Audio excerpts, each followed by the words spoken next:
দেশের বিভিন্ন অঞ্চলে কয়েকদিন ধরে টানা বৃষ্টিপাতের মধ্যেই নতুন করে ঘূর্ণিঝড়ের আশঙ্কা তৈরি হয়েছে। এই অবস্থায় আগামী দুদিনে বঙ্গোপসাগরে একটি লঘুচাপ তৈরি হতে পারে, যা ঘূর্ণিঝড়ে রূপ নিতে পারে। সম্ভাব্য এই ঘূর্ণিঝড়টির নাম হবে শক্তি।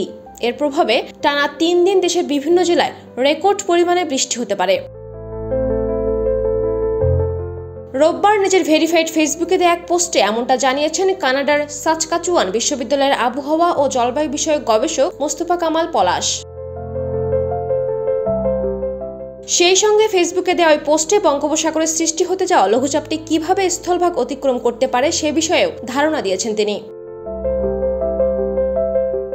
পোস্টে মোস্তফা কামাল পলাশ জানিয়েছেন, রোববার ইউরোপিয়ান ইউনিয়ন ও আমেরিকার আবহাওয়ার পূর্বাভাস মডেল থেকে পাওয়া সর্বশেষ পূর্বাভাস অনুযায়ী আগামী 27 কিংবা 28 মে উত্তর পশ্চিম বঙ্গোপসাগরে ভারতের ওড়িশা ও পশ্চিমবঙ্গ রাজ্যের উপকূলে একটি লঘুচাপ অথবা নিম্নচাপ সৃষ্টির প্রবল সম্ভাবনা রয়েছে।